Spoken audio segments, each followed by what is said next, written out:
Since it first debuted in January, Riverdale has given fans more memorable moments than they've probably known what to do with. It's safe to say that Season 1's classic Riverdale sequence is among them, and now we know how it was brought to life. In a recent interview with Entertainment Weekly, Riverdale's creative team discussed crafting that sequence, which appeared in the show's 7th episode.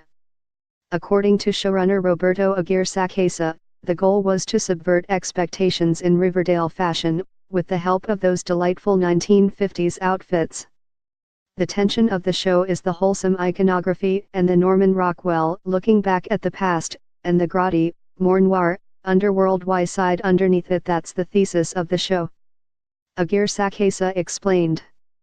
Every story we tell, we say, okay, what's the dark underbelly of this?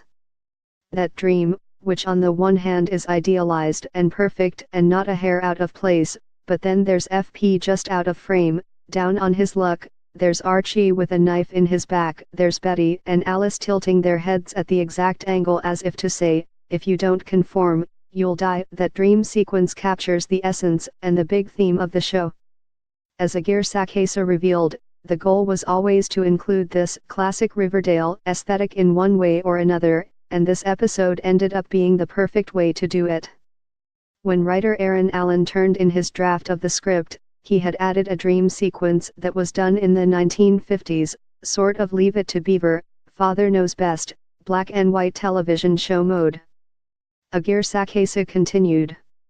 A little bit after that we thought, oh, this could be a way to do the 1950s Archie if we do that in this dream sequence. The episode's director, Allison Anders, shared excitement about shooting the sequence, and being able to bring those iconic Archie comics elements into the dark and edgy Riverdale.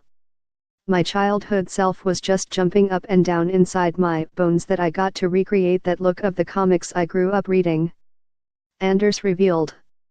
It was almost like being with the comic book and my vision of them when I was a child. It really was like those characters were coming to life off the pages of the comic book.